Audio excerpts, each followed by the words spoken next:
So, ஆறாவது அத்தியாயம் 35வது ஸ்லோகம்.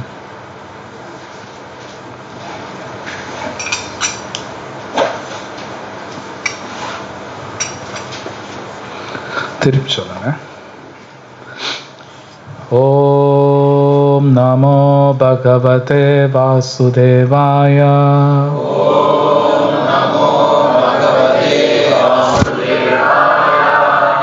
ஓம் நமோ பகவதே வாசுதேவாய.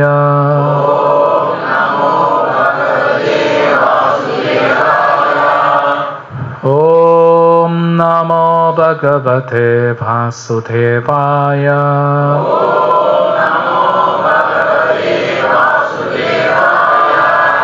நாராயணம் நமஸ்கிருத்ய நரம் சைவம் நரோத்தமம்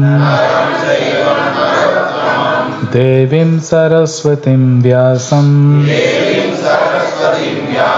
ததோ ஜயமுதிரயேத். நஷ்டப்ராயேஷு அபத்ரேஷு நித்யம் பாகவத சேவயா பகவதி உத்தம ஸ்லோகே பக்திர் பவதி நைஷ்திகி.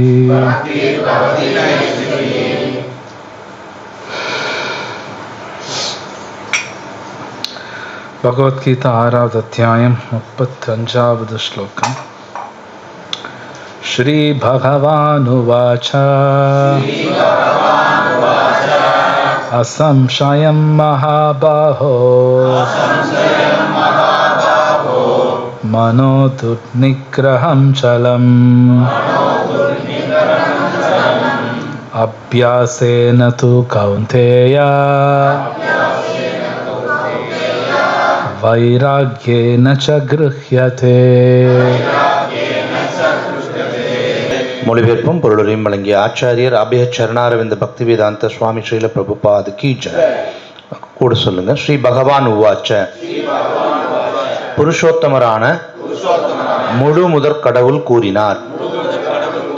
அசம்சயம் சந்தேகமின்றி, மகாபாகோ பலம் பொருந்திய புயங்களை உடையவனே, மனம் துர்நிகிரகம் அடக்க கடினமானது, சலம் சஞ்சலமானது, அபியாசேன பயிற்சியினால், து ஆனால், கௌந்தேய குந்தியின் மகனே, வைராக்யேன பற்றின்மையினால், ச மேலும், கிருஹ்யதே கட்டுப்படுத்தக்கூடியது. மொழிபெயர்ப்பு கூட சொல்லுங்க. பகவான் ஸ்ரீ கிருஷ்ணர் கூறினார், பலம் பொருந்திய புயங்களை உடைய குந்தியின் மகனே, அமைதியற்ற மனதை அடக்குவது சந்தேகமின்றி மிகவும் கடினமே. ஆனால் தகுந்த பயிற்சியினாலும் பற்றின்மையாலும் அது சாத்தியமாகும். பொருளுரை. அடங்காத மனதை கட்டுப்படுத்துவது சிரமம் எனும் அர்ஜுனனின் கூற்று முழுமுதற் கடவுளால் ஏற்றுக்கொள்ளப்பட்டுள்ளது. ஆனால் அதே சமயத்தில் பயிற்சியினாலும் பற்றின்மையாலும் அது சாத்தியம் என்கிறார் அவர்.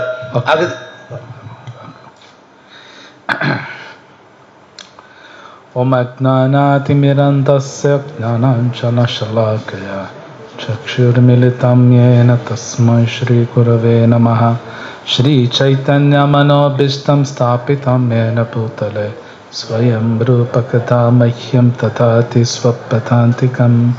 வந்தேஹம் ஸ்ரீகுரு ஸ்ரீயுதாபதகமலம் ஸ்ரீகுருன் வைஷ்ணவாம்ச ஸ்ரீரூபம் சாக்ரஜாதம் சஹகன ரகுநாதான்விதம் தம் சஜீவம் சாத்வைதம் சாவதூதம் பரிஜன சகிதம் கிருஷ்ண சைத்தன்ய தேவம் ஸ்ரீராதா கிருஷ்ண பாதாம் சஹகன லலிதா ஸ்ரீ விஷாகா வித்தாம்சா.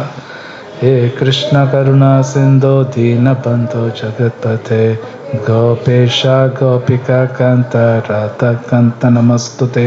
तप्त कांचन गौरांगी राधे वृंदावनेश्वरी वृषभानुसुते देवी प्रणमामि हरिप्रिये वाञ्छाकल्पतरुभ्यश्च कृपा सिन्धुभ्येव च पतितानां पावनेभ्यो वैष्णवेभ्यो नमो नमः।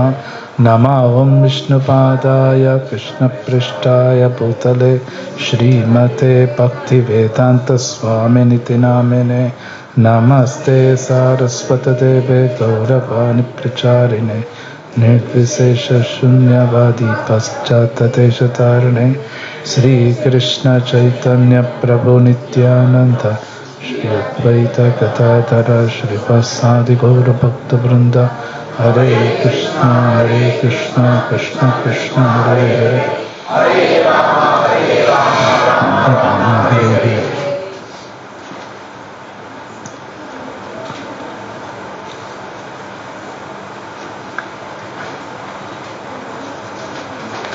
हाँ 34 श्लोकम ट्रांसलेशन படிக்கிறேன்.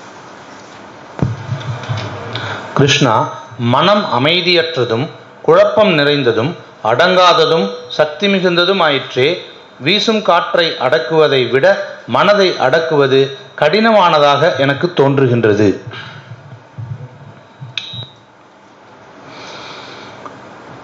பகவத்கீதையிலே ஆகட்டும், பாகவத்திலே ஆகட்டும், சொல்லப்போன நிறைய உபனிஷத்துலேயே ஆகட்டும், புராணங்கள்ல இந்த மனம் அடக்கிறது ரொம்ப பேசப்பட்டிருக்கு. ஒரு இடம் ரெண்டு இடங்கள்ல பல இடத்துல பேசப்பட்டிருக்கு. ஏன்னா அது ரொம்ப ரொம்ப ரொம்ப முக்கியமானது. இல்லைன்னா இத்தனை தடவை பேச மாட்டாங்க. எப்பவுமே முக்கியமான விஷயங்கள் நிறைய தடவை பேசுவாங்க. பொதுவாகவே பகவத்கீதையில் நிறைய இடத்துல வரும் மனசு பற்றி. ஸோ இதுக்கு முன்னாடி ஸ்லோகத்தில் இப்போ அவர் படித்தார் அந்த மொழிபெயர்ப்பு. அர்ஜுனரே சொல்கிறார், இந்த மனசு அடங்காது, இது ரொம்ப ஸ்ட்ராங்காக இருக்கும், மொண்டித்தனமாக இருக்கும். வீசுகிற காற்று கூட நிறுத்திடலாம் மாட்டிருக்கு, மனசு அடக்க முடியாது. அர்ஜுனரே ஒத்துக்கிறார். அதுக்கு பதில் கிருஷ்ணர் அவர் சொல்கிறத பார்த்தோம்னா அவரும் சொல்கிறார் அசம்சயம் அப்படின்னா நோ டவுட். எஸ் அர்ஜுனா, நீ சொல்கிறது கரெக்ட் தான், மனசு அடக்கிறதுங்கிறது ரொம்ப கடினம் தான், ஒத்துக்கிறேங்கிறார். ஆனால் அப்பா ஒரு வார்த்தை போட்டார். அப்படின்னு என்னென்னா பண்ணி தான் ஆகணும், வேறு வழி இல்லை. கஷ்டம்தான், ஆனால் பண்ணி தான் ஆகணும், வேறு வழியெல்லாம் கிடையாது. சொல்கிறார் கிருஷ்ணா, அபியாசம், அபியாசம்னா ப்ராக்டிஸ். அதுக்காக பயிற்சி பண்ண, அது கஷ்டம்னு சொல்லி விடலாம் முடியாது. ஸோ கிருஷ்ணர் ரொம்ப அழகாக சொல்கிறார், அபியாசம் பண்ணால் வைராக்கியம் வருங்கிறார். அது ரொம்ப முக்கியம். வைராக்கியம்னு என்னங்கிறது பொருளுரையை பார்ப்போம். இப்போ அது வரும். இந்த பொருளுரையில் ரொம்ப அழகாக சில பிரபுபாத் வைராக்கியம்னு என்னன்னு எழுதியிருக்கார் இந்த பொருளுரையில். ஸோ இனி பார்க்கலாம் பிரபுபாத் என்ன சொல்கிறாருன்னு. படிக்கிறீங்களா அப்படியே? அஃது என்ன பயிற்சி? புனித ஸ்தலத்தில் வசித்தல், பரமாத்மாவின் மீது மனதை செலுத்துதல், புலன்களையும் மனதையும் அடக்குதல், பிரம்மச்சரியத்தை பின்பற்றுதல், தனிமையாக இருத்தல் போன்ற கடுமையான சட்டத்திட்டங்களை தற்காலத்தில் யாராலும் கடைபிடிக்க முடியாது. எஸ், சில பிரபுபாத் அவர் பாருங்க, இதெல்லாம் கஷ்டம்னு எழுதியிருக்காரு. உண்மையில் ஒருத்தர் தியானம் பண்ணணுன்னா தனியாக தான் போய் பண்ணணும். இன்றைக்கி நிறைய கிளாஸ் போய் பாருங்கள், ஒரு 50 பேர் உட்காந்து ஒட்டுக்கா பண்ணுவாங்க. நீங்கள் போய் பார்க்கலாம். அந்த மாதிரிலாம் பண்ண மாட்டாங்க, தனியாக தான் போய் பண்ணுவாங்க. அது இல்லாமல் தனியாக மட்டும் தனி இடம், அது வனத்தில் தான் போய் பண்ணணும். பிரம்மச்சரியம் கடைபிடிக்கணும். பிரம்மச்சரியன்னா நிறைய பேருக்கு ஸ்ட்ரிக்டாக நிறைய பேருக்கு தெரியாது, சாஸ்திரம் படித்தா தெரியும். பிரம்மச்சரியங்கிறது எவ்வளோ பெரிய விஷயம். இந்த கலியுகத்தில் கடைபிடிக்கிறதுங்கிறது அவ்வளோ ஈஸியெல்லாம் ஒன்றும் கிடையாது. நீங்கள் நினைக்கிற மாதிரி சுலபம் கிடையாது. பிரம்மச்சாரின்னா ஒருத்தர் கல்யாணம் பண்ணிக்கல அதனால் பிரம்மச்சாரி, அப்படி அர்த்தம் கிடையாது. அது ஒன்றும் டீப். பிரம்மச்சாரிங்கிறது அது ரொம்ப டீப்பான விஷயம். எனவே இப்போ அதை பேச நேரம் இல்லை. பட் ஆச்சாரியஸ் எழுதுகிறாங்க, இது அவ்வளோ சுலபமான காரியம் கிடையாதுங்கிறார். அவ்வளோ ஈஸி கிடையாது. ஆனால் வேறு வழியில் மனசு அடக்கித்தான் ஆகணும். அப்போ என்ன பண்ணுறது? நெக்ஸ்ட் படிங்க. ஆனால் கிருஷ்ண உணர்வின் 9 விதமான பக்தி தொண்டில் ஈடுபட முடியும். இந்த 9 பக்தி நெறிகளில் முதலாவதும் முக்கியமானதும் கிருஷ்ணரை பற்றி கேட்பதாகும். எல்லா களங்கத்திலிருந்தும் மனதை விடுவிக்க இது ஒரு சக்தி வாய்ந்த திவ்யமான வழிமுறையாகும். கிருஷ்ணரை பற்றி எந்த அளவிற்கு ஒருவன் கேட்கின்றானோ அந்த அளவிற்கு கிருஷ்ணரிடமிருந்து மனதை பிரிக்கும் விஷயங்களில் இருந்து விடுபட்டு அவன் தெளிவடைகிறான். ஓகே, ஸோ சில பிரபுபாத் அதுக்கு ஆன்சரும் கொடுக்குறார். மனசை அடக்கிறதுக்கு ஒரே வழி ரொம்ப அழகாக கொடுத்துறார். கிருஷ்ணர் பற்றி கேட்கணுங்கிறார். இந்த கேட்கறது தான் மோஸ்ட் இம்பார்ட்டண்ட். எந்த இடத்துல பார்த்தாலும் கேட்கறது ரொம்ப வரும். பகவத்கீதையில் கிருஷ்ணர் சில ஸ்லோகத்தில் தத் ஸ்ருணு அப்படிம்பாரு. ஸ்ருணுன்னா கேளுன்னு அர்த்தம். நீங்கள் பகவான் கூட பார்த்தீங்கன்னா காது 2ஆக படைச்சிருக்காரு. இன்னும் 2 காது நல்லா கேட்கணும். மற்றதில் ஒன்று தான் இருக்கும். காது மட்டும் 2ஆக இருக்கும். ரொம்ப கேட்கணும். நம்ம ஹரே கிருஷ்ணா சொல்லும்போது கூட நல்லா கேட்க சொல்லுவோம். அந்த வாய் விட்டு சொல்லணும், கேட்கணும். கிருஷ்ண கதாவும் கேட்கணும். மனசு அடக்கிறதுக்கு வேற வழி இருக்கானா? கிடையாது. வேற வழியெல்லாம் கிடையாது. இது கலியுகம். யாராவது இருக்குன்னு சொன்னாங்கன்னா ஒன்று ஏமாத்துறாங்க, 100% ஏமாத்துறாங்க. இருக்குன்னா எங்கே சாட்சி இருக்குன்னு கேட்கணும். நீங்கள் எப்பவுமே ஸ்லோகம் கேட்கணும். அது எங்கேயாவது சொல்லப்பட்டிருக்கா, இதை தவிர வேறு வழி இல்லை அப்படின்னு கேட்கணும். உண்மையை சொல்கிறேன், கிடையாது. ஆனால் ஹரே கிருஷ்ணா சொல்கிறது தான் வழி, வேறு வழி இல்லைங்கிற ஸ்லோகம் இருக்குது. இதி ஷோடாசகனாம் நாம் கலி கல்மஷநாசனம் சொல்கிறாங்க. கலி சந்திரன் உபனிஷத்தில் இந்த 16 வார்த்தை சொல்கிற தவிர வேறு வழி இல்லை ஸ்லோகம் இருக்குது. ஸ்லோகம் எல்லாம் இருக்குது. இது தவிர வேறு வழி இல்லை. சைத்தன்ய மகாபிரபு சொல்கிறார், ஹரே நாம ஹரே நாம ஹரே நாமாவை கேவலம். அவரும் சொல்கிறார், நாமா சொல்கிற தவிர வழி இல்லை, வேறு வழி கிடையாது. இந்த கலியுகத்தில் அது சொன்னால் மட்டும்தான் மனசு அடங்கும். வேறு வழி இல்லை. சில பேர் ஏதோ பயிற்சி பண்ணி நல்லா இருக்கும்னு நினச்சிக்குவாங்க. அது அவங்களாம் நினச்சிக்கிறது. ஏன்னா மனசு நம்மளை ஏமாற்றும். நமக்கு தெரியாது, நமக்கே தெரியாது. நம்ம மனசு நம்மளே ஏமாற்றிடும். நான் ஸ்ட்ராங்காக இருப்பேன் நானாக நினச்சிக்குவேன். ஆக்சுவலி என் மனசு ஸ்ட்ராங்காக இருக்காளேன்னு எப்படி கண்டுபிடிக்கணுங்கிறது இப்போ அந்த பொருளில் வரும். பிரபுபாத் ரொம்ப அழகாக எழுதியிருக்கார். நம்மளை நாமே டெஸ்ட் பண்ணிக்கலாம். என் மனசு உண்மையிலே ஸ்ட்ராங்காக இருக்கா இல்லை வீக்காக இருக்கான்னு என்னை நானே பரிசோதனை பண்ணிக்கலாம். அது வரும். இப்போ படிக்கிறீங்களா? இறைவனுக்கு பக்தி செய்யாத செயல்களிலிருந்து மனதை விலக்குவதால் எளிதாக வைராக்கியத்தை, பற்றின்மையை கற்க முடியும். வைராக்கியம் வேணும்னா இதுதான் முறை. நான் செய்யக்கூடிய செயல்கள் கம்ப்ளீட்டாக கிருஷ்ணா கனெக்ட் ஆனால் மட்டும்தான் வைராக்கியம் வரும். இனி நானே யோசிக்கணும். நான் பல செயல்கள் செய்கிறேன், எல்லாமே கிருஷ்ணா கனெக்ட் ஆகுதா, அது நானே செக் பண்ணிக்கணும். கனெக்ட் ஆகலை அப்படின்னாலே எனக்கு வைராக்கியம் வராது. இப்போ வைராக்கியம் என்னங்கிறது அடுத்த கேள்வி இருக்குது. நெக்ஸ்ட் சென்டென்ஸ் வரும் பாருங்க. வைராக்கிய என்றால் மனதை பௌதீகத்திலிருந்து விடுத்து ஆன்மீகத்தில் ஈடுபடுத்துவதாகும். அருவவாத ஆன்மீக துறவை காட்டிலும் மனதை கிருஷ்ணரிடம் பற்றுதல் கொள்ளச் செய்தல் எளிதானதாகும். ஸோ வைராக்கியம்னா அழகா இருக்கு என்ன? Detachment from matter. வைராக்கிய என்றால் மனதை பௌதீகத்திலிருந்து விடுவித்து ஆன்மீகத்தில் ஈடுபடுத்துவதாகும். ஸோ வைராக்கியத்துக்கு டெஃபினேஷன் நல்லா இருக்கு பாருங்க. இது உண்மை என்னன்னா, இப்போ நம்ம எல்லாருக்குமே மேபி பகவத்கீதை பல தடவை படிச்சிருக்கலாம், கேட்டிருக்கலாம். இருந்தாலும் பணம் என்னை காப்பாற்றிடும், தங்கம் என்னை காப்பாற்றும், சொத்து என்னை காப்பாற்றும், இந்த நபரால் தான் எனக்கு சந்தோஷம் கொடுக்க முடியும். ஓகே, கிருஷ்ணா இல்லாமல் வேற ஏதாவது நபர். இது எல்லாமே பொய். இது. ஆனால் பொய் மாதிரி தெரியாது. பொய் மாதிரி தெரியாது, உண்மை மாதிரி தெரியும். ஓகே, ஏதாவது ஒரு பொருள் இருக்குது, இந்த பொருள் என்னை காப்பாற்றும். இல்லை ஒரு 100 ஏக்கர் இருக்குது எனக்கு, அது என்னை காப்பாற்றும், நோ ப்ராப்ளம். நமக்கு நிறைய சொத்து இருக்குது, அது பொய், அது காப்பாற்றாது. ஆனால் காப்பாற்றணும்னா நம்பிட்டு தான் இருப்பேன். நான் நம்பிட்டு தான் இருப்பேன். வெளியே பேசுவேன். நிறைய பேர் வெளியே பேசும்பொழுது எங்கள் பணம் இல்லை, ஒன்றும் முக்கியம் இல்லைங்க, பணம் ஒன்றும் மனுஷனை காப்பாற்று பேசுவாங்க. ஆனால் மறுபடியும் அது பின்னாடி தான் போவோம். அதுதான் மாயா. ஸோ அவ்வளோ ஈஸியெல்லாம் கிடையாது.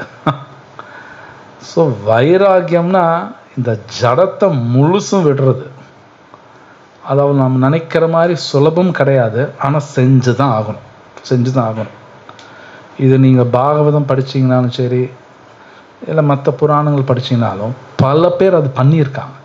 அதை பண்ணதுக்கப்புறம் தான் பகவான் கிடைப்பார். ஜஸ்ட் லைக் தட்டில் பகவான்லாம் கிடைக்க மாட்டார், ஈஸியெல்லாம் கிடையாது. ஸோ அந்த ஜடை தான் கொடுத்துருக்காங்க. அதை விட்டு கிருஷ்ணர்கிட்ட போய் ஆகணும். இன்னும் சில பேர் என்ன சொல்லுவாங்கன்னா, மைண்ட் பிளாங்காக வச்சுக்கோங்க எல்லாம் சரியாயிடும்பாங்க. இன்னும் அப்படியெல்லாம் ஒன்று கிடையாது. நிறைய பேர் பேசுவாங்க, மைண்டு பிளாங்காக வச்சுக்கிறதுன்னு ஒன்று கிடையாது. மனசு இருந்தாலே அதுக்குள்ளே ஏதாவது ஒன்று போட்டே ஆகணும். எதுவுமே ஒன்றுமே இல்லாமல் வச்சுக்க முடியாது. ஏதாவது ஒன்று ஃபீல் பண்ணணும். சில பேர் அப்படி பேசுகிறவங்க இருக்காங்க, அது கடினம். அப்படியெல்லாம் வைக்க முடியாது. பாசிட்டிவாக தான் போய் ஆகணும். இந்த மனசுக்குள்ளே நல்ல விஷயங்கள் வச்சாகணும். ஏதாவது ஒன்று வைக்கணும். கிருஷ்ண கதா உள்ள வைக்கணும். அப்போ தான் வைராக்கியம் வரும். வைராக்கியம் வரும். அது வரைக்கும் வராது. நெக்ஸ்ட் படிங்க. அருவவாத ஆன்மீக துறவை காட்டிலும் மனதை கிருஷ்ணரிடம் பற்றுதல் கொள்ளச் செய்தல் எளிதானதாகும். கிருஷ்ணரை பற்றி கேட்பவன் இயற்கையாகவே பரமாத்மாவின் மீது பற்றுதல் கொள்வதால் இது நடைமுறைக்கு உகந்ததாகும். இந்த பற்றே பரேஷா அனுபவ ஆன்மீக திருப்தி என்று அழைக்கப்படுகிறது. இது பசிமிக்கவன் தான் உண்ணும் ஒவ்வொரு கவலத்திலும் திருப்தி அடைவதை போன்றதாகும். பசியுடன் உள்ளவன் எந்த அளவிற்கு உண்கின்றானோ அந்த அளவிற்கு திருப்தியும் பலமும் பெறுகிறான். அதுபோலவே பக்தி தொண்டை நிறைவேற்றுவதால் மனம் ஜட பொருள்களிலிருந்து விடுபட ஒருவன் திவ்யமான திருப்தியை உணர்கிறான். இது முடிஞ்ச சென்டென்ஸ். ஸோ இந்த கடைசி அவர் படித்தார், என் மனசு ஜட பொருள்கள் பின்னாண்டி போகலை அப்படின்னா தான் அது கரெக்டாக ஒர்க் ஆகும். இல்லை பின்னாண்டி போகுது, ஒரு கார் வாங்கணும், அது இல்லைன்னா லைஃப் இல்லை, இல்லை தங்கம் வாங்கணும், இடம் வாங்கணும், 4 பேர் என்ன புகழணும், என் ஸ்டேட்டஸ் வேணும் அப்படின்னா என் மைண்டு டிஸ்டர்ப்டாக தான் இருக்குது. வைராக்கியமால ஒன்றும் கிடையாது. 4 பேர் என்ன புகழணும்னு நினைக்கிறனாலும் அதுவும் பிரச்சனை தான். அது கூட எதிர்பார்க்கக்கூடாது. கிருஷ்ணர் எதுவும் பேச போகிறார் அப்படின்னு மைண்ட் டிஸ்டர்ப்டாக இருக்குன்னு அர்த்தம். ஸோ ஜடப்பொருள்ந்து கம்ப்ளீட்டாக வெளி வந்துடணுங்கிறார். அது நம்ம நினைக்கிற மாதிரி எவ்வளோ சுலபம் கிடையாது, ஆனால் செஞ்சு தான் ஆகணும். அது செய்யலினா நான் டிஸ்டர்ப் ஆகிட்டே தான் இருப்பேன். ஸோ அதுக்கு முன்னாடி அவர் படித்தார், அந்த மனசில் பூரா கிருஷ்ணா ஃபில் பண்ணி ஆகணுங்கிறார். கிருஷ்ணா ஃபில் பண்ணும்போது சொன்னார் பரேஷானு பாவா அப்படிங்கிறார். அப்படின்னா என்ன? சாட்டிஸ்ஃபை, ஆன்மீக திருப்தி. ஸோ ஒரு கதை கூட இருக்குது, பல பேர் கேட்டிருப்பீங்க. அவங்களுக்கு அந்த கதை சொல்கிறேன். அதாவது ஒரு ஊரில் ஒரு பாகவதம் கிளாஸ் நடந்துட்டுருக்குது. அந்த பாகவதம் கிளாஸ் நடக்கும்போது 10வது ஸ்கந்தம் கிருஷ்ணர் பற்றி வரும். அந்த 10வது ஸ்கந்தத்தில் கிருஷ்ணர் எப்படி இருப்பார்னு வர்ணனை எல்லாம் இருக்கும். ஒரு நிறைய நகையெல்லாம் போட்டிருப்பார், அப்படி இருப்பார், வர்ணனை எல்லாம் இருக்கும். அந்த பாகவதம் கிளாஸ் எடுக்கும்போது அந்த கிருஷ்ணரோட வர்ணனை வருது. அவர் விருந்தாவனில் இருப்பார், நகையெல்லாம் போட்டிருப்பார்னு. அந்த நேரத்தில் ஒரு திருடன் வருவான் அந்த கிளாஸுக்கு. அவன் கேட்டுறான், என்னோட நகையெல்லாம் யாரோ சின்ன பையன் போட்டுட்டு சுற்றிட்டு இருக்காங்க, விருந்தாவனோட ஊர். திருடன் எப்படின்னு இருப்பான், சரி சின்ன பையன் நிறையா நகை இருக்குன்னா திருடிலாம் தான் நினைப்பான். அவனுக்கு அப்படி தான் புத்தி போகும். அந்த கிளாஸ் கேட்டு என்ன பண்ணுறான், இந்த விருந்தாவன் எங்கே இருக்குன்னு சொல்லி தேடி கேட்டு விருந்தாவனுக்கே போயிடுவான். விருந்தாவன் போயிட்டு அவன் மனசில் பூரா அதே தான் ஓடுது, சின்ன பையன் பூரா நகை, அது எப்படி இருப்பாருன்னு சொல்லியிருக்காங்க. அவன் நினச்சிக்கிட்டே இருப்பான், அதை எங்கே அந்த பையன் தேடிக்கிட்டே இருக்கான். இப்போ விருந்தாவன் போய் கேட்குறான், கிருஷ்ணர் இங்கே தான் இருப்பாருங்க, இங்கே தான் இருக்குங்க. இங்கே ஒரு நாளாவது 2 நாளாவது அவன் திங்கிங் ஜாஸ்தி ஆகிட்டே போகுது. இந்த கிருஷ்ணரே நினச்சிட்டு இருக்கான்.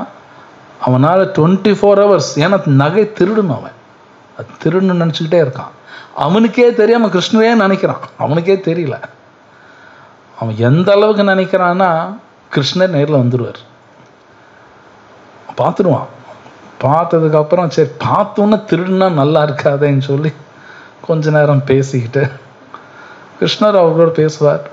சரி கொஞ்ச நேரம் விளையாடுவார். கொஞ்ச நேரம் கிருஷ்ணர் சொல்கிறார், டைம் ஆகுது, நான் வீட்டுக்கு போகணும், எங்கள் அம்மா பார்ப்பாங்க சொல்லிட்டு அவன் நகை எடுத்து இந்த வச்சுக்கோ அப்படின்னு கொடுப்பார். அந்த திருடன் வேணான்றுவான். இல்லை இதுதானே வேணும் வச்சுக்கோ. இல்லை வேண்டாம், என்னமோ தெரியல எனக்கு வேண்டாம், எனக்கு வேணான்னு தோணுது வேண்டான்றுவான். ஸோ அப்போ கிருஷ்ணர் நினைக்கும் போது அந்த வைராக்கியம் வரும். அந்த நகையாகட்டும் வேற ஏதாவது பொருளாகட்டும் தானாக நடக்கும், இது எனக்கு வேண்டாம், அந்த பொருள் வேண்டாம், எனக்கு வைராக்கியம் வரும். கிருஷ்ணர் நினைக்க தான் நடக்கும். அதனால எல்லாரும் சொல்கிறாங்க அந்த கிருஷ்ண நாமா நல்லா சொல்லணும், கிருஷ்ண கதா கேட்கணும். கிருஷ்ணரே பகவத்கீதை சொல்கிறார், அது கதையந்தஷ மாம் நித்தியம் துஷ்யந்திச்சா ரமந்திச்சா அம்பர். அது இன்னொரு அத்தியாயத்தில் வரும். எப்பவுமே என் கதையை கேளுங்கிறார். அப்போ தான் உண்மையால் துஷ்டினா சாட்டிஸ்ஃபேக்ஷன். இப்போ அவர் படித்தார் பரேஷானுபவா அப்படின்னா ஸ்பிரிச்சுவல் சாட்டிஸ்ஃபேக்ஷன், ஆன்மீகமான ஒரு திருப்தி. அதுதான் உண்மையான திருப்தி. அந்த திருப்தி எப்படி இருக்குன்னு சொல்கிறாங்கன்னா, எனக்கு எதுவுமே வேணான்றுவாங்க. நாம் அப்படி சொல்கிறோமான்னு அவங்கவுங்க கேள்வி கேட்டுங்க. உண்மையில் எதுவுமே வேண்டான்னு சொல்கிறேன்னா அது அவங்கவுங்க தான் கேள்வி கேட்டுக்கணும். ஆனால் அப்படி சொல்லுவாங்களா, எனக்கு எதுவும் வேணாம், ஒன்றும் வேண்டாம் போதும். இது பகவத்கீதையில் கிருஷ்ணரே சொல்கிறார். இப்படியெல்லாம் சொல்லுவாங்க. 15 சாப்டர் ஸ்லோகம் வரும். எதுவுமே வேணான்றுவாங்க. எதுவுமே வீடு வேணாம், எதுவும் வேணாம், எனக்கு எதுவுமே வேணாம். அந்த கிருஷ்ண நாமா கிருஷ்ண கத்தா நினச்சிக்கிட்டே அவங்க ஓட்டுவாங்க. அதுதான் பிரபுபாத் இங்கே எழுதுறார். அதுதான் பரேஷானுபவா, ஸ்பிரிச்சுவல் சாட்டிஸ்ஃபேக்ஷனுங்கிறார். ஸோ அந்த மாதிரி இருக்கும்போது தான் என் மைண்டு கண்ட்ரோல் ஆயிடுச்சுன்னு அர்த்தம். என்னோட கஸ்டடியில் இருக்கு மைண்ட். இல்லைன்னு நான் அது கஸ்டடிக்கு போயிடுவேன். அது என்னை போட்டு என்ன கண்ட்ரோல் பண்ணும். லாஸ்ட் படிக்கிறீங்களா? இது நல்ல மருத்துவ சிகிச்சையின் மூலமும் முறையான உணவின் மூலமும் நோயை குணப்படுத்துவதை போன்றதாகும். எனவே பைத்தியம் பிடித்த மனதிற்கான சிறந்த மருந்து பகவான் கிருஷ்ணரின் திவ்யமான லீலைகளை கேட்பதாகும். மேலும் துன்பப்படும் நோயாளிகளுக்கான உகந்த உணவு கிருஷ்ணருக்கு படைக்கப்பட்ட உணவை உண்பதாகும். இந்த மருத்துவமே கிருஷ்ண உணர்வின் வழிமுறையாகும். ஸோ ஸ்ரீ பிரபுபாத் ரொம்ப அழகாக கொடுக்குறார். இந்த மனசை அடக்கிறதுக்கு மெயின் ட்ரீட்மெண்ட்டே கிருஷ்ண கதா கேட்கறது தான்.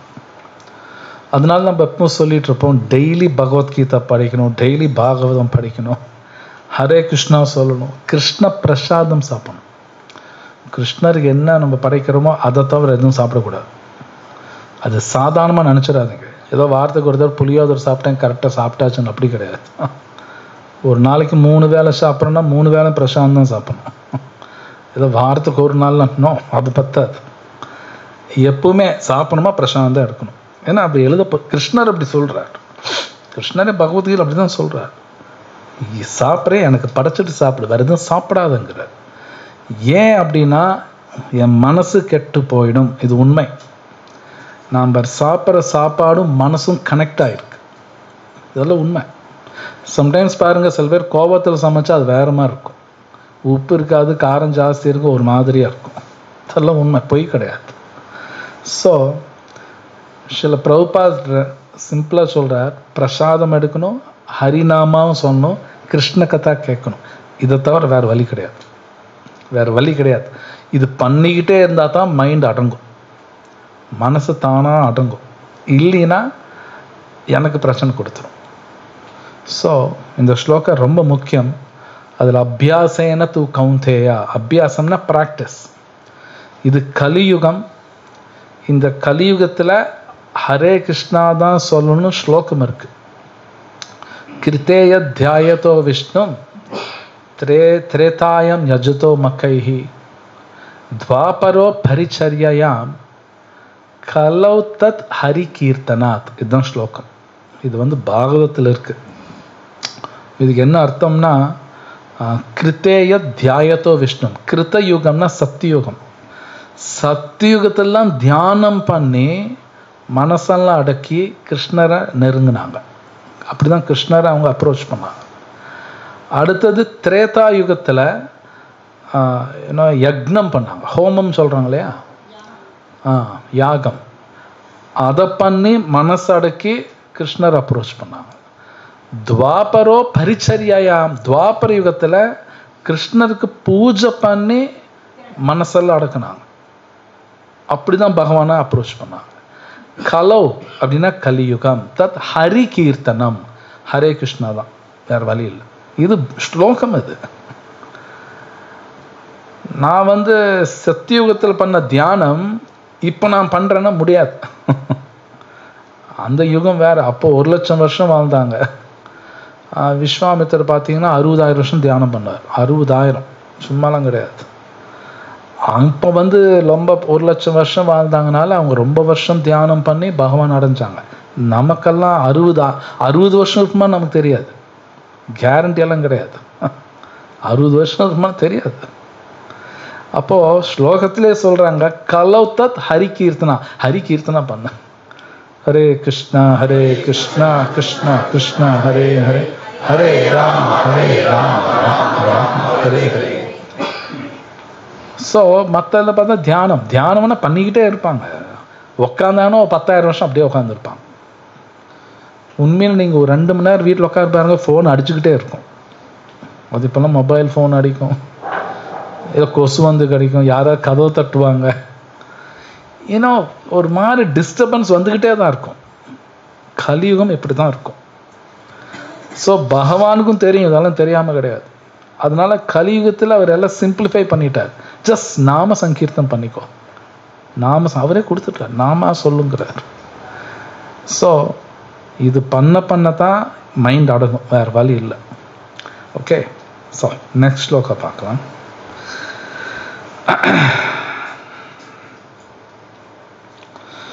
असंयतात्मना योगो दुष्प्राप इति मे मतिः वश्यत्मना तु यतता शक्यो अवाप्तुम उपायतः. மொழிபெயர்ப்பு: கட்டுப்படாத மனதை கொண்டவனுக்கு தன்னை உணர்தல் கடினமான செயலாகும். ஆனால் மனதை கட்டுப்படுத்தி சரியான வழியில் முயல்பவனுக்கு வெற்றி நிச்சயம். இதுவே என் அபிப்பிராயம். பொருளுரை: பௌதீக ஈடுபாடுகளிலிருந்து மனதை விடுவிப்பதற்கான சரியான மருத்துவத்தை ஏற்காதவன் தன்னுணர்வில் வெற்றி அடைவது கடினம் என்று பரமபுருஷ பகவான் அறிவிக்கிறார். மனதை பௌதீக இன்பங்களில் ஈடுபடுத்திய வண்ணம் யோகத்தை பயில முயல்வது விறகின் மீது நீரை ஊற்றிய வண்ணம் நெருப்பை மூட்ட முயல்வது போன்றதாகும். ஓகே, ஸோ இந்த ஸ்லோகம் பார்த்தீங்கன்னா கிருஷ்ணரே ரொம்ப அழகாக சொல்கிறார். அந்த டிரான்ஸ்லேஷனில் ஃபர்ஸ்ட் சென்டென்ஸ் என்ன? கட்டுப்படாத மனதை கொண்டவனுக்கு தன்னை உணர்தல் கடினமான செயலாகும். ஆனால் மனதை கட்டுப்படுத்தி தன்னை உணர்தல். ஸோ ஃபர்ஸ்ட் சென்டென்ஸ் ரொம்ப அழகாக சொல்கிறார். சில பிரபுபாத் பல தடவை அவர் சொற்பொழிவு சொல்லுவார், மனுஷன் அப்படின்னாலே நான் யார் முதல்ல நான் தெரிஞ்சுக்கணும். மேல் நான் யார், ஏன் இந்த உலகம் இருக்குது, நான் ஏன் இந்த மாதிரி குடும்பத்தில் பிறக்கணும், நான் எனக்கு ஏன் இது நடக்கணும், இந்த கேள்வி கேட்கணும். முதல் நான் யாருன்னு தெரிஞ்சுக்கணும். ஆனால் நான் யாரும் நான் உணரணும்னா கிருஷ்ணரே சொல்கிறார், மைண்ட் அடங்கி இருக்கணுங்கிறார். ஃபர்ஸ்ட் சென்டென்ஸ் அப்படிதான் இருக்கு. கட்டுப்படாத மனதை கொண்டவனுக்கு தன்னை உணர்தல் கடினமான செயல். கடினம். மைண்டு கண்ட்ரோலில் இருந்தால் தான் உண்மையில் நான் யாருன்னு எனக்கு தெரியும். நான் யாருன்னு இல்லை நமக்கு தெரியாது, நம்ம எதோ அடையாளம் வச்சுருப்போம், நான் யாருன்னு தெரியும். ஸோ அந்த மைண்டு கண்ட்ரோல்டாக இருந்தால் அவன் சக்ஸஸ், வெற்றி வருங்கிறார். அப்போ கிருஷ்ணர் பாருங்க ரொம்ப அடக்கமாக இது என்னோட அபிப்பிராயங்கிறார். அப்படிதான் இருக்கு. இது கிருஷ்ணரோட அபிப்பிராயம்னு அது ஃபைனல், அது அவரோடது மட்டும் இல்லை, நம்ம எல்லாருக்கும். அவர் சொல்கிறாருன்னா கரெக்ட். அவர் ரொம்ப அடக்கமாக அர்ஜுனா இது என்னோட அபிப்பிராயம் அர்ஜுனாங்கிறார். ஆனால் அவரோட அபிப்பிராயம்னா ஃபைனல், அது ஒன்றொன்னெல்லாம் கிடையாது. நமக்கெல்லாம் ஒருத்தருக்கு ஒரு ஒப்பீனியன் இருக்கும், அபிப்பிராயம் இருக்கும். கிருஷ்ணர் அபிப்பிராயம் தான் ஃபைனல். எதுவுமே அவர் ஒன்று சொல்கிறாருன்னா அது ஃபைனல். பொருளில் அவர் ரொம்ப ஒன்று படித்தார். இப்போ அவர் ஒரு எக்ஸாம்பிள் படித்தார். தண்ணி ஊற்றுறது, அது என்ன, விறகின் மீது நீரை ஊற்றிய வண்ணம் நெருப்பை மூட்ட முயல்வது போன்றதாகும். இது எப்படி புரிஞ்சுக்கணும்னா, அவர் சொன்ன படித்தது எல்லாருக்கும் புரியும். விறகு இருக்குது, நல்லா எரிஞ்சிட்ருக்கு, தண்ணி ஊற்றி மறுபடியும் பற்ற வச்சா பற்ற வைக்க முடியாது. நான் அப்படியே கொஞ்சம் நல்லா ஹரே கிருஷ்ணா சொல்லிவிட்டு முடிஞ்சுன்னு வச்சு ஒரு டிவி சீரியல் பார்த்தேன்னு வைங்க, சார்ஜ் ஏறி அப்படியே டவுன் ஆகும். புரியுதுங்களா? 10 படி ஏறி 10 படி மறுபடியும் இறங்குவேன். புரியுதுங்களா? மறுபடியும் அடுத்த நாள் மறுபடியும் ஸ்டாண்ட் பண்ண மறுபடியும் 10 படி ஏறுவேன், மறுபடியும் இன்னொரு சினிமா பார்ப்பேன், மறுபடியும் 10 படி இறங்குவேன். கடைசியில் அவன் எங்கே இருப்பான்? மொதல் படியில் தான் இருப்பான். புரியுதுங்களா? அதுதான் பிரபுபாத் எழுதுறார். அதுதான் பிரபுபாத் எழுதுறார். அப்படின்னா நான் செய்கிற ஒரு காரியம் கிருஷ்ணா கனெக்ட் ஆகிட்டே இருக்கணும். இல்லைன்னா 10 படி ஏறி 15 படி கூட இறங்கிடுவேன். அதுவும் நடக்கும். அட்லீஸ்ட் 10 படி ஏறி 10 படினா கடைசி அதே இடத்துல நிற்பேன், கீழே இறங்கலாம். ஸோ அப்போ நான் செய்யக்கூடியது பார்த்து செஞ்சுக்கிட்டே இருக்கணும். இல்லைன்னா மனசு நம்ம கட்டுப்பாட்டில் இருக்காது. ஒரு காரியம் பார்த்து தான் பண்ணும். இந்த காரியம் எனக்கு பக்தி கொடுக்குமா, பகவானோட கனெக்ட் பண்ணுமா, ஒரு காரியம் அப்படி தான் பண்ணி ஆகணும். கிருஷ்ணர் அப்படி தான் சொல்லியிருக்கார். 16வது அத்தியாயத்தில் கிருஷ்ணர் பேசுகிறார். ஒரு காரியம் அப்படி தான் பண்ணுவான். இது உண்மை. நம்மளோட கலாச்சாரம் எப்பேற்பட்ட கலாச்சாரம்னா, இப்போ அது யாரும் சொல்கிறதில்ல, எல்லா செயலுமே கிருஷ்ணா கனெக்ட் ஆகிற மாதிரி நம்ம கலாச்சாரமே இருக்குது. நான் சொல்கிறது புரியுதுங்களா? நம்ம கலாச்சாரம்னா, உதாரணத்துக்கு ஒரு குழந்தை பிறந்ததுன்னா வீட்டில் சில சடங்கெல்லாம் பண்ணுவாங்க. கேள்விப்பட்டிருக்கீங்களா? நிறைய பண்ணுவாங்க. பேர் வைப்பாங்க, காது குத்துவாங்க. ஆக்சுவலாக நீங்கள் ஒழுங்காக அதெல்லாம் படித்து பார்த்தீங்கன்னா அதெல்லாம் எதுக்கு பண்ணுறாங்கன்னா, அந்த குழந்தைய பகவான் கனெக்ட் பண்ணுற மாதிரி தான் இருக்கும். அந்த பேர் வைக்கிறதாகட்டும், காது குத்துறதாகட்டும், மொட்டை அடிக்கிறதாகட்டும், எல்லாமே கிருஷ்ணா கூட கனெக்ட் பண்ணுற மாதிரி தான் சடங்கெல்லாம் அமைச்சிருக்காங்க. சும்மாலாம் கிடையாது, சும்மா கிடையாது. இன்றைக்கி நமக்கு யாரும் அதை சொல்லித்தரல. ஸோ அதே மாதிரி ஒருத்தர் இறந்துட்டா கூட நிறைய மந்திரமெல்லாம் சொல்லுவாங்க. அதுவும் அந்த ஆத்மா கிருஷ்ணா கனெக்ட் பண்ணுற மாதிரி தான் இருக்கும். எல்லாமே அப்படி தான் இருக்குது. நமக்கு யார் அப்படி சொல்லித்தரல. அது என்ன பண்ணுறாங்க யாருக்கும் தெரியாது. ஸோ நம்மளோட கலாச்சாரமே அப்படி தான் டிசைன் பண்ணியிருக்காங்க. ஆனால் இன்றைக்கி அது யாரும் சொல்லித்தராதனால நாமளும் மறந்துட்டோம். என்னமோ மொட்டை அடிக்கிறாங்க, சாப்பாடு போட்டாங்களா, சாப்பிட்டு போயிடு, அவ்வளோதான். அதே மாதிரி ஒரு கல்யாணம்னா கூட அப்படி தான் இருக்கும். இது கல்யாணம் கூட, அந்த கல்யாணம் நீங்கள் மந்திரங்கள்லாம் பார்த்தீங்கன்னா கிருஷ்ணா கனெக்ட் ஆகிற மாதிரி தான் இருக்கும். இந்த தம்பதி கிருஷ்ணரை நினச்சி கிருஷ்ணர்கிட்ட பக்தி பண்ணி அது மாதிரி அவங்க 2 பேர் வாழணுன்னு தான் மந்திரங்கள் இருக்குது. இதெல்லாம் உண்மை. அதனால் அது பேர் சமஸ்கிருதத்தில் விவாக யக்னாம்பாங்க. வெறும் விவாகம் கிடையாது, பேர் விவாக யக்னா. யக்னானா விஷ்ணுன்னு அர்த்தம். பிரபுபாத் இருக்கா, யக்னோவை விஷ்ணு, யாகம் விஷ்ணுன்னு அர்த்தம். விவாகம் எதுக்கு கல்யாணம்னா விஷ்ணு அடையிறதுக்கு தான் கல்யாணம், வேறு எதுக்கும் கிடையாது. இது ஸ்லோகம் இருக்கு, பிரபுபாத் அடிக்கடி சொல்வார். வர்ணாசிரமச்சாரவத்த புருஷேன பரஹ புமான் விஷ்ணுர் ஆராத்தியதே. வர்ணாசிரமம் ஒரு கிரகஸ்தா, கல்யாணங்கிறது ஒரு ஆசிரமம். பிரம்மச்சாரி ஆசிரமம் அப்படின்னா கல்யாணத்துக்கு முன்னாடி, கிரகஸ்தாசிரமம் கல்யாணம் ஆயிடுத்து. வானப்பிரஸ்த ஆசிரமம் அப்படின்னா ரிட்டையர்ட் லைஃப், சந்நியாசம், எல்லாத்தையும் விட்டு போகிறது. இந்த 4 எதுக்கு இருக்குன்னா அந்த ஸ்லோகத்தில் விஷ்ணுர் ஆராத்தியதே. அந்த விஷ்ணுவை நம்ம பக்தி பண்ணணும். அதுக்கு தான் இதெல்லாமே. எது கல்யாணம் பண்ணணும்னா விஷ்ணு ஆராதிக்கணும், வேற எதுக்கும் கிடையாது. ரிட்டைர்மெண்ட் லைஃப் கேள்விப்பட்டிருப்பீங்க. ஒரு ஓய்வு, ஒரு ஏஜுக்கு அப்புறம் ரிட்டைர்மெண்ட் லைஃப்பாங்க. ரிட்டைர்மெண்ட் லைஃப்னு சும்மா அப்படியே சேரில் உட்காந்துட்டு டிவி பார்க்கறது கிடையாது. விஷ்ணு ஆராத்தியதே ஸ்லோகம் வருது, வேற எதுக்கும் கிடையாது. அதுக்கு தான் ரிட்டைர்மெண்ட் லைஃப். ஓகே, அதுக்கு தான் அப்படி தான் டிசைன் பண்ணியிருக்காங்க. ஸோ நம்மளோட கலாச்சாரம் பூராமே கிருஷ்ணா கனெக்ட் ஆகிற மாதிரி தான் கலாச்சாரம். ஆக்சுவலி நம்ம நாட்டில் நிறைய ஃபங்க்ஷன்ஸ் இருக்குது. இப்போல்லாம் கலியுக எல்லாமே கட் ஆகுது. ஏகப்பட்ட ஃபங்க்ஷன் இருக்கும், 1 2 இல்லை. இன்னைக்கு கலியுகத்தில் அதெல்லாம் மறந்துட்டாங்க. அஃப்கோர்ஸ் நான் மேபி லக்கி, நான் பார்த்துருக்கேன் அதெல்லாம். அந்த எல்லா ஃபங்க்ஷனும் கிருஷ்ணா கனெக்ட் ஆகிற மாதிரி தான் இருக்கும் எல்லாமே. அப்படின்னா கிருஷ்ணரை மறக்காத மாதிரி ஒரு வாழ்க்கை நமக்கு கொடுக்கப்பட்டிருக்கு. நமக்கு நம்ம அதை விட்டுட்டோம். அங்கே தான் பிரச்சனை வரும். ஸோ ரொம்ப அழகாக இங்கே அந்த அது மறந்ததுனால என்ன ஆகுதுன்னா, இந்த பற்ற வைக்கிற மாதிரி, பற்ற வைக்கிறது தண்ணி ஊற்றுறது, மறுபடியும் பற்ற வைக்க பார்க்குறேன், கடைசியில் பற்ற வைக்கவே முடியாது அந்த விறகை. சொல்லப்போனால் நம்ம நிறைய பேர் அப்படி தான் இருப்பாங்க. நல்லா சேன் பண்ணிட்டு வச்சுட்டு சினிமாவுக்கு போயிடுவான். முடிஞ்சு போச்சு, மொத்தம் போயிடும். எனவே நெக்ஸ்ட் பார்க்கலாம். மனதை கட்டுப்படுத்தாமல் யோகத்தை பயில்வது கால விரயமே. அத்தகு யோக காட்சி பௌதிக லாபத்தை உண்டாக்கலாம், ஆனால் ஆன்மீக உணர்வை பொறுத்தவரை அது பயனற்றதாகும். எனவே பகவானின் திவ்யமான அன்பு தொண்டில் இடையறாது ஈடுபடுவதன் மூலம் மனதை கட்டுப்படுத்த வேண்டும். கிருஷ்ண உணர்வில் ஈடுபடாதவன் மனதை நிலையாக கட்டுப்படுத்த முடியாது. ஸோ ஒருத்தர் பிரபுபாத் கடைசியில் அவர் படித்தார், கிருஷ்ணர்கிட்ட பக்தி பண்ணாமல் மனசு வந்து கட்டுப்பாட்டில் இருக்காது. இப்போ மனசு கட்டுப்பாட்டில்னு என்ன ஆகுனா, அது கண்டதெல்லாம் சிந்திக்கும். சொல்லவே முடியாது என்னென்னலாம் சிந்திக்கணும். கண்டிப்பாக கண்டதெல்லாம் சிந்திக்கும். அவங்க எடுக்கக்கூடிய முடிவு வாழ்க்கையில் 100% தப்பாக தான் இருக்கும். 100%, 99 நான் சொல்லலை, 100க்கு 100 தப்பாக தான் முடிவு எடுப்பாங்க. தப்பான முடிவு எடுக்கும்போது வாழ்க்கையும் பிரச்சனையாக தான் இருக்கும். பிரச்சனையாக தான் இருக்கும். ஏன்னா மனசு அடங்கலையே. நம்ம எல்லாருக்கும் தெரியும், ஒரு முடிவு எடுக்கணும்னா மனசு யூஸ் பண்ணி தான் ஆகணும்.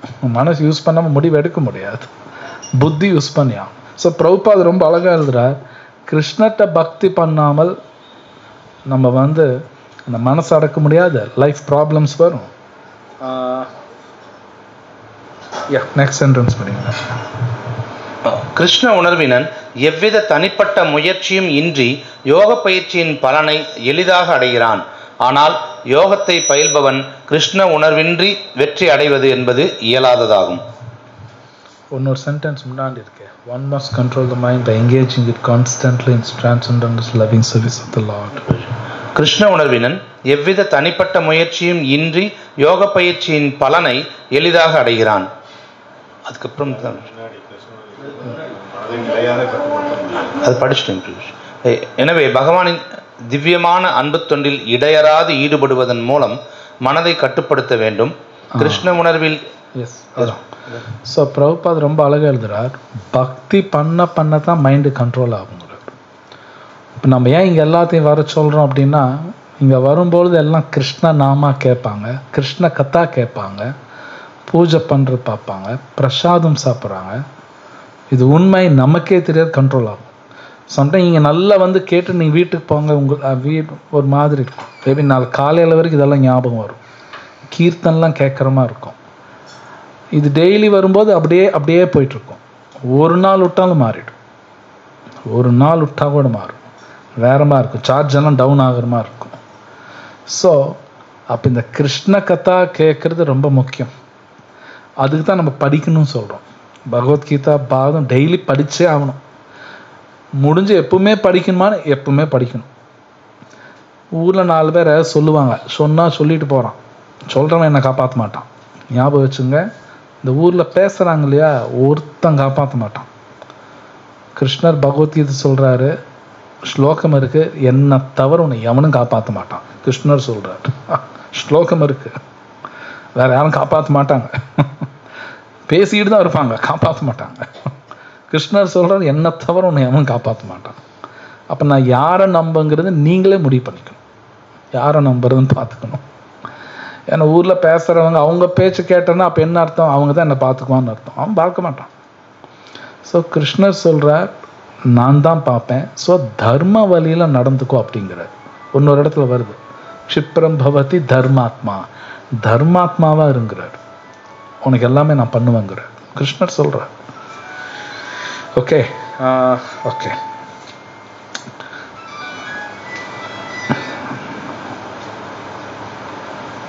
ஸோ இன்னும் ஒரு ஸ்லோகா பார்த்தரலாம். இப்போ அர்ஜுனர் அவர் ஒரு கேள்வி கேட்குறார். கிருஷ்ணர் வந்து என்ன சொல்கிறாருன்னா, இது முன்னாடி பார்த்தோம், சரியான பயிற்சி பண்ணினா எல்லாம் ஃபைன், எல்லாம் கரெக்டாக நடக்குங்கிறார். அப்போ அர்ஜுன் ஒரு கேள்வி கேட்குறார், ரொம்ப முக்கியமான கேள்வி. அந்த கேள்வி கேளுங்க, நல்லா இருக்கும். அர்ஜுன உவாச்சா அயதி ஸ்ரத்தையோபேதோ யோக சலிதமானசா அப்ராப்ய யோக சம்சித்திம் காம் கதிம் கிருஷ்ண கச்சதி.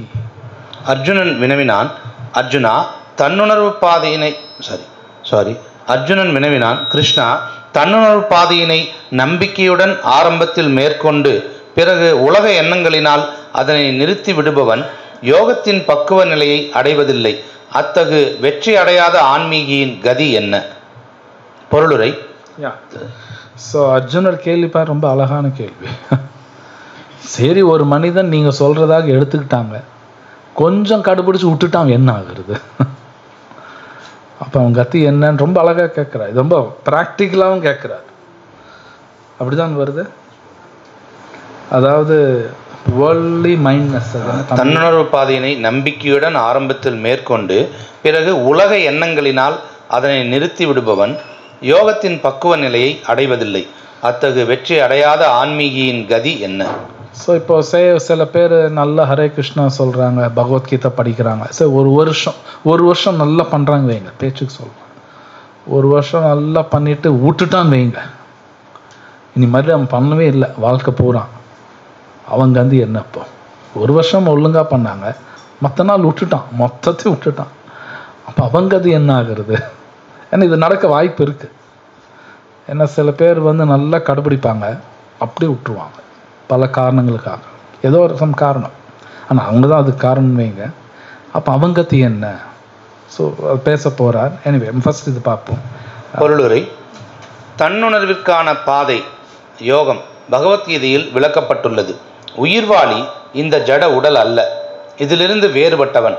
மேலும் ஜீவனின் மகிழ்ச்சி நித்தியமான வாழ்வு, ஆனந்தம், ஞானம் ஆகியவற்றை பெறுவதில்தான் உள்ளது என்பதே தன்னுணர்விற்கான அடிப்படை கொள்கையாகும். இவை உடல் மனம் இரண்டிற்கும் அப்பாற்பட்டவை.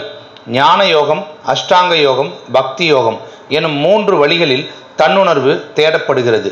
இம்முறைகள் எல்லாவற்றிலும் ஜீவனின் ஸ்வரூப நிலை, இறைவனுடன் அல்லது இறைவனுடன் அவனது தொடர்பு மற்றும் இழந்த உறவை மீண்டும் நிலைநாட்டி கிருஷ்ண உணர்வின் மிக உயர்ந்த பக்குவ நிலையை அடைவதற்கான செயல்கள் ஆகியவற்றை ஒருவன் அறிந்து உணர வேண்டும். மேற்கூறிய 3 முறைகளில் எதனை பின்பற்றினாலும் பரம லட்சியத்தை விரைவாகவோ தாமதமாகவோ அடைவது நிச்சயம். ஆன்மீக பாதையிலான சிறிய முயற்சியும் விடுதலைக்கான பெரும் நம்பிக்கையை அளிக்கும் என்ற கருத்து பகவானால் 2ஆம் அத்தியாயத்தில் உறுதி செய்யப்பட்டது. இந்த 3 வழிகளில் பக்தியோகமே கடவுளை உணர்வதற்கான நேரடியான வழி என்பதால் இதுவே இக்காலத்திற்கு மிகவும் பொருத்தமானதாகும். இக்கருத்தின் உத்தரவாதத்தை 2ஆம் முறையாக பெறும் எண்ணத்துடன் அர்ஜுனன் கிருஷ்ணருடைய முந்தைய கூற்றை மீண்டும் உறுதிப்படுத்தும்படி இங்கு வினவுகிறான்.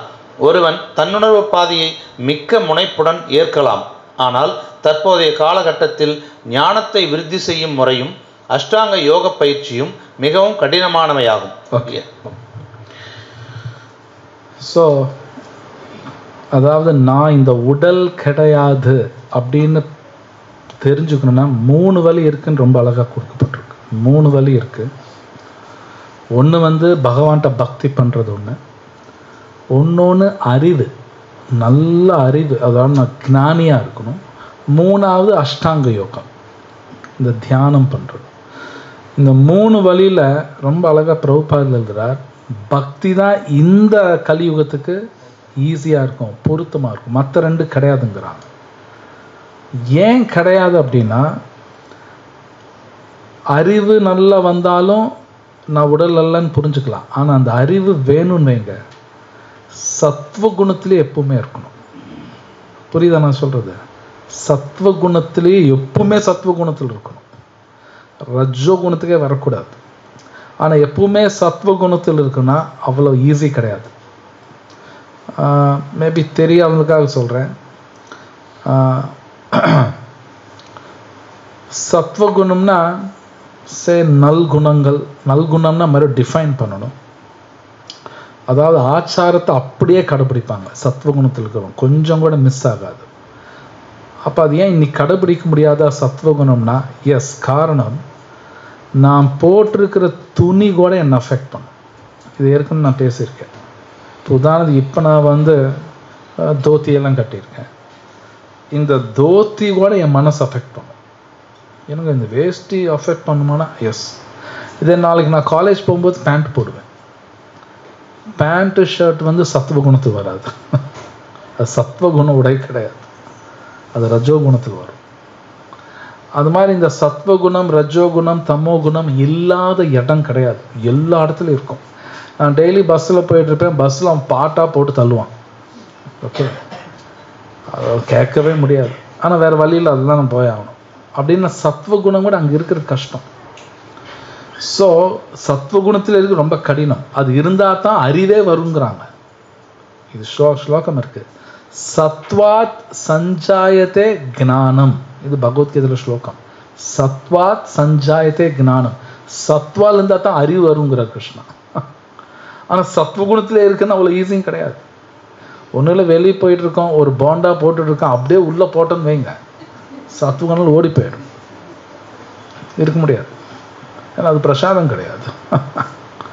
பிரசாதம்னா ஃபைன், பிரசாதம் இல்லை, மாயா போண்டா உள்ளே போச்சுன்னா கான், சத்வகுணம் கிடையாது, இருக்க முடியாது என்னால். அப்படின்னா அறிவு அப்டைனிங்னா அறிவு பெறுவது ரொம்ப கஷ்டம், நம்ம நினைக்கிற ஈஸி இல்லை. ரெண்டாவது தியானம். தியானம் பண்ணுற சூழ்நிலை இல்லை. அப்போ ஒரே வழி பக்தி தான். பிரபுபாத் ரொம்ப அழகாக கொடுத்துருக்கார். ஒன்னொன்று கிருஷ்ணர் ஏற்கனவே சொல்லியிருக்கார், இந்த பக்திங்கிற யார் ஒருத்தர் எடுத்துட்டு விட்டுட்டா கூட அவனுக்கு அழிவு வராதுங்கிற. ஒருத்தன் பண்ணுறான் கொஞ்ச நாளைக்கு, அதுக்கப்புறம் விட்டுட்டான், அவனுக்கு அழிவு வராதுங்கிற. இது ஏற்கனவே 2வது அத்தியாயத்தில் சொல்லிட்டார். கிருஷ்ணர் சொல்லியிருக்கார், ஸ்வல்பம் அப்பியச தர்மஸ்ய திராயத்தே மகதோபயாத். ஸ்வல்பானா கொஞ்சோண்டு ஃபாலோ பண்ணி விட்டா கூட அவன் உண்ணாகாது அர்ஜுனாங்கிற. ஸோ அர்ஜுனா மறுபடியும் கேட்குறார், ஏற்கனவே சொன்னீங்களா இது சரிதானா, மறுபடியும் சொல்லுங்க கேட்குறார். வரப்போகுது அது இப்போ படிங்க நெக்ஸ்ட். எனவே தொடர்ந்த முயற்சிகளின் மத்தியிலும் பல்வேறு காரணங்களினால் ஒருவன் தோல்வி அடையலாம். முதலாவதாக வழிமுறையை பின்பற்றுவதில் அவன் போதிய தீவிரம் இல்லாதவனாக இருக்கலாம். ஆன்மீக பாதையை பின்பற்றுவதென்பது ஏறக்குறைய மாயா சக்திக்கு எதிராக போர் தொடுப்பதாகும். ஓகே, இது ரொம்ப முக்கியம். கடைசியாக படித்தார் இல்லையா, அது என்ன படிங்க மறுபடியும். ஆன்மீக பாதையை பின்பற்றுவது என்பது ஏறக்குறைய மாயா சக்திக்கு எதிராக போர் தொடுப்பதாகும். ஆன்மீக வாழ்க்கைங்கிறது ஈஸியெல்லாம் கிடையாது, மாயை கூட போருங்கிறார் பிரபுபாத். இது உண்மை. ஆக்சுவலி இதெல்லாம் போய் கிடையாது. நான் மனசு கரெக்டாக வச்சுக்கணும், ஹரே கிருஷ்ணா சொல்லணும்னு நினைக்கும் போது கூட பிரச்சனை வந்துக்கிட்டே இருக்கும், நம்ம டிஸ்டர்ப் ஆகிற மாதிரிலாம் வரும். இது ஒரு போர் தான், இது போர் தான்.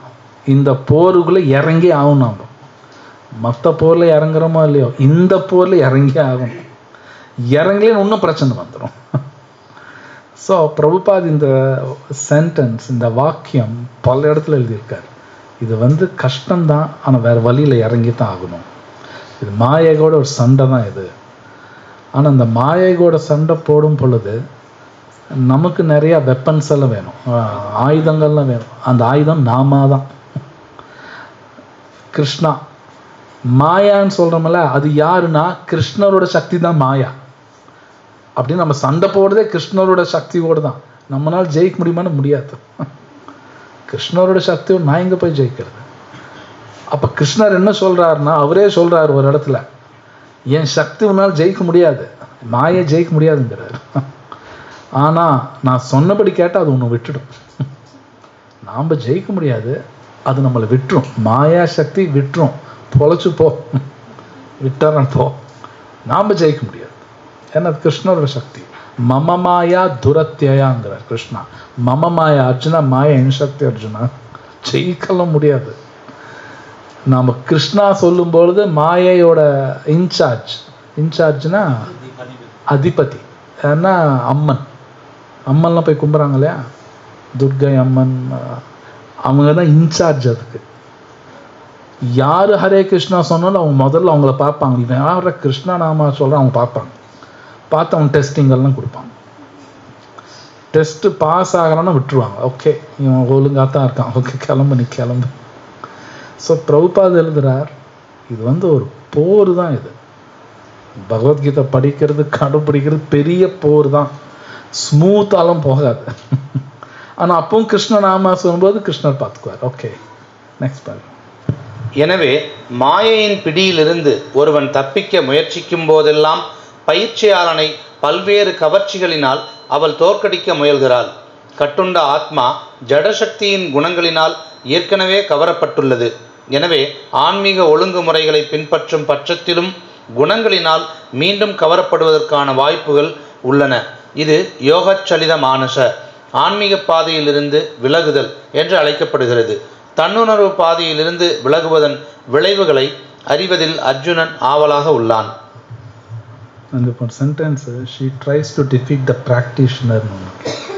மாயையின் பிடியிலிருந்து ஒருவன் தப்பிக்க முயற்சிக்கும் போதெல்லாம் பயிற்சியாளனை பல்வேறு கவர்ச்சிகளினால் அவள் தோற்கடிக்க முயல்கிறாள். மாயை நம்மளை தோற்கடிக்க பார்க்கும். ஜஸ்ட் லைக் ஒரு பிகாம் டிகிரி வேணும்னு வைங்க, போய் கேட்டோன்னு யாரும் கொடுக்க மாட்டாங்க.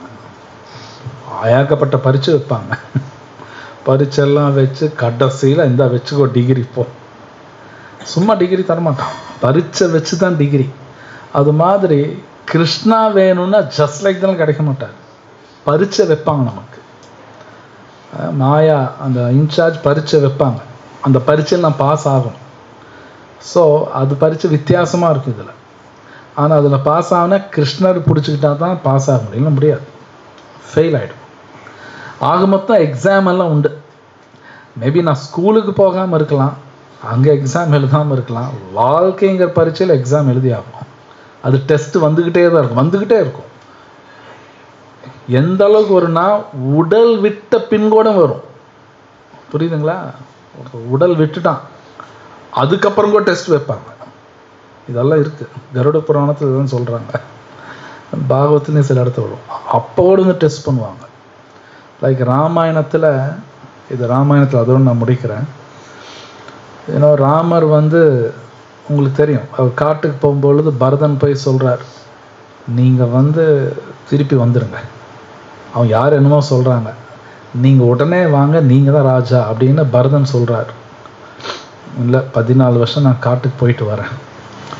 அப்போ பரதன் ஒன்று சொல்கிறார், 14 வருஷம் முடிஞ்ச அடுத்த செகண்ட் நீங்கள் இங்கே இருக்கணும், இல்லைன்னா நான் தீயில குதிச்சிடுவேன் அப்படியே சொல்லுவார். முடிஞ்ச அடுத்த செகண்ட் நீங்கள் இங்கே இருக்கணும், அவ்வளோதான், இல்லைன்னா நான் தீயில இறங்கிடுவேன், நான் சத்தியம் சொல்கிறேன், சத்தியம் பண்ணுறேன். ராமர் ஓகேன்ட்டார். அப்புறம் கடைசியாக என்னது, யுத்தமெல்லாம் முடியுது, ராமனெல்லாம் எல்லாம் முடிச்சுட்டு இனி திருப்பி அயோத்தியாவுக்கு போகணும். ஆனால் டைம் ஆகிட்டுருக்கு, ஏன்னா விமானம் ஏறணும்.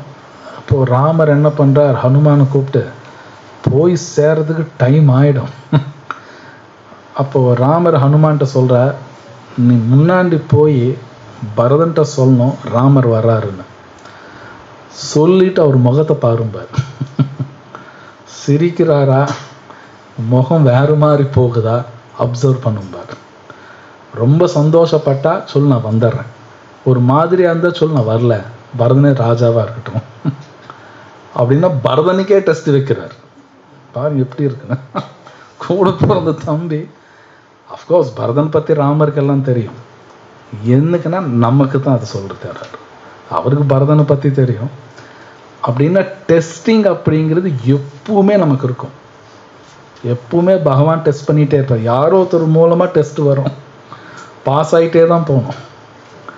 ஸோ ஹனுமான் விட்டு சொல்லுவார், அவர் ராமர் வரான் தெரியும், அப்படி சந்தோஷப்படுவார்.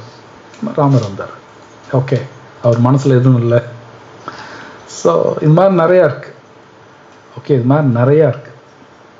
ஈவன் எல்லாருக்கும் டெஸ்ட் உண்டு. அது நீங்கள் ராமாயணம் படிக்கலாம், மகாபாரதம், எல்லாத்துக்கும் டெஸ்ட் வச்சுக்கிட்டே தான் இருப்பான். நம்ம ஹரே கிருஷ்ணா சொல்லிக்கிட்டே இருந்தால் தான் டெஸ்ட்லேருந்து பாஸ் ஆகிட்டே இருப்போம், இல்லைன்னா டப்புன்னு கீழே விழுகும், அடி விழுகும். எனிவே இதோடு நான் ஸ்டாப் பண்ணுறேன். கேள்வி இருக்கா? Thanks sir.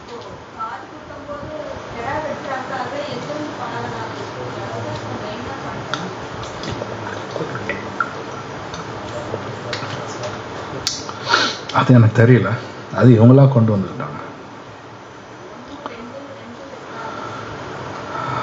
தெரியல எனக்கு. அது எப்படி வந்தது எனக்கு தெரியல. அது யாரோ நடுவில் கொண்டு வந்திருக்காங்க. ஆனால் அந்த மாதிரி இல்லை, தெரியல. நான் பார்த்த வரைக்கும் அதில் இல்லை, எனக்கு தெரியாதது. அதில் எப்படி வந்தது எனக்கு தெரியல. ஆனால் அந்த மாதிரி அங்கே எழுதப்படல. நான் படிச்சிருக்கேன் அதெல்லாம், அது மாதிரி அங்கே இல்லை. நடுவில் யாரும் எங்கே வந்து உள்ள நுழைச்சிட்டாங்க. சரி நல்லா தான் இருக்குது, சரி போதும், ஓகே சம்திங் அப்படின்னு எல்லாம் ஒத்துக்கிறாங்க. பட் அந்த மாதிரி இல்லை, நான் படித்ததில் அந்த மாதிரி அவங்க எழுதலை, அந்த மாதிரி அவங்க எழுதலை, நடுவில் யாரோ மாற்றிருக்காங்க. ஸோ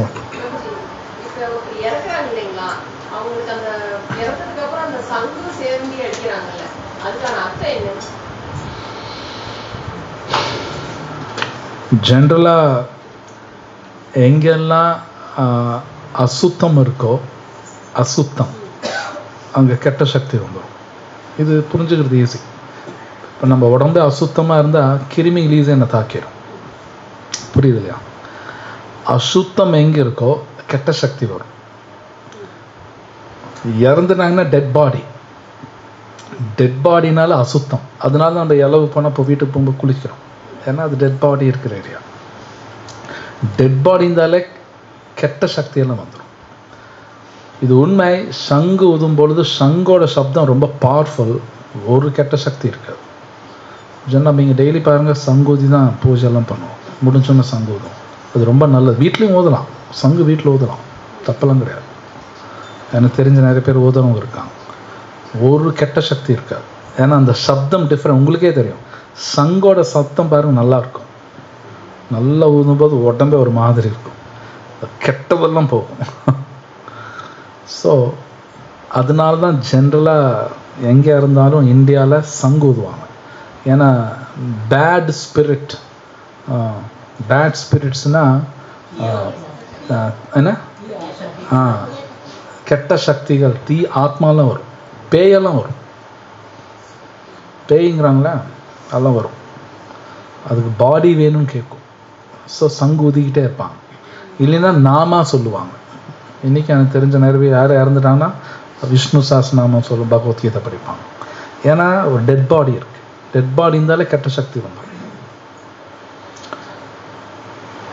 அப்போ இதுலேருந்து ஒன்று புரிஞ்சுக்கணும். சண்டே ஒருத்தர் முடிக்கிறான்னு வைங்க, வீட்டில் ஒரு டெட் பாடி இருக்குன்னு வைங்க, சிக்கன் இருக்குது, மட்டன் இருக்குன்னு, அதுவும் டெட் பாடி தான். அப்போ என்ன வரும் பாருங்க. மனுஷன் இருந்தால் தான் வரும், இல்லை இதுயாக இருந்தாலும் வரும், அதுவும் டெட் பாடி தான். என்ன அது சிக்கனை டெட் பாடின்னு சொல்ல மாட்டாங்க. யாராவது ஹோட்டலில் சிக்கன் டெட் பாடி 65ன்னா அவனும் சாப்பிட மாட்டான், அது வேறு மாதிரி பேர் வச்சு சாப்பிட்டுக்குவாங்க. டெட் பாடி 65, டெட் பாடி பிரியாணின்னு அவன் சாப்பிட மாட்டான். எங்கெல்லாம் டெட் பாடி இருக்கோ அங்கே உடனே கெட்ட சக்தி வந்துடும். இதெல்லாம் உண்மை. வேற யாராவது கேள்வி இருக்கா? பிரபுஜி, முக்குணத்தை கடந்து வந்தால் தான் பௌதிக வாழ்க்கையிலேருந்து வெளியில் வர முடியும்னு நீங்கள் சொல்லியிருக்கீங்க. கிருஷ்ணர் சொல்றாங்க, கிருஷ்ணர் சொல்லியிருக்காரு. ஆனால் இப்போ நீங்கள் சத்வீக குணத்திலேயே இருந்தால் தான் வந்து பார்த்தீங்கன்னா அறிவு வரும். கிருஷ்ணர் அப்படிதான் சொன்னார், ஸ்லோகம் இருக்குது. கிருஷ்ணர் வந்து சத்வாத் சஞ்சாயத்தே ஞானம்ங்கிறார், அறிவுன்னு சத்துவகுணத்தில் இருக்குங்கிறார். அப்புறம் அதே கிருஷ்ணர் கடைசியில் சொல்ல முக்குணத்தை ஜெயிச்ச ஆளே கிடையாதுங்கிறார். 18 சாப்டர் அதுவும் வருது. கடைசியில் சொல்றார் எங்களோட சரணாதிபன் அதுதான் வழி, வேற வழி இல்லைன்ட்டு. முக்குணத்தை தாண்டதுங்கிறது அவ்வளோ ஈஸியெல்லாம் கிடையாது. அப்போ என்ன வழின்னா நாம சொல்லிக்கிட்டே இருக்கணும், வேற வழி கிடையாது, முடியாது. கிருஷ்ணரே சொல்ற அது ஒண்ணுதான் அவனுக்கு, வேற வழி இல்லைங்கிறார். ஆனால் நீங்கள் சாத்வீக குணத்திலேயே இருக்கணும்னு சொன்னீங்களா, அது மினிமம், அது மேக்ஸிமம் மினிமமே சத்வா. ஏன்னா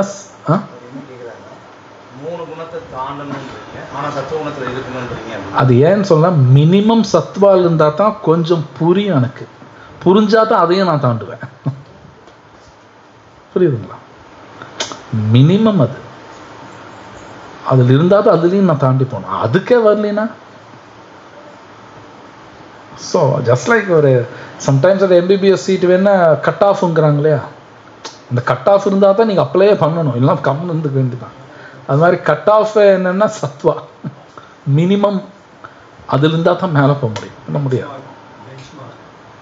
பெஞ்ச்மார்க் அப்படின்னு வச்சுக்கலாம் அது. ஸோ இந்த கலியுகத்தில் ஹரே கிருஷ்ணா சொல்கிற தவிர வேறு வழி கிடையாது. நான் அறிவு யூஸ் பண்ணி நான் சத்வால் இருப்பேன் அப்படின்னா அது முடியாது, இப்போ முடியாது, அவங்களால கஷ்டம். ஏன்னா உலகம் எல்லாம் கெட்டு போயிடுச்சு, எல்லாமே கெட்டு போயிடுச்சு. அதனால் சத்வால இருக்கிறதே முடியாது. ஸோ வேறு ஏதாவது கேள்வி இருக்குங்களா இந்த ஸ்லோகா சம்பந்தப்பட்டது ஏதாவது? ओके, ग्रंथराज श्रीमद् भगवत गीता की जय, श्रील प्रभुपाद की जय.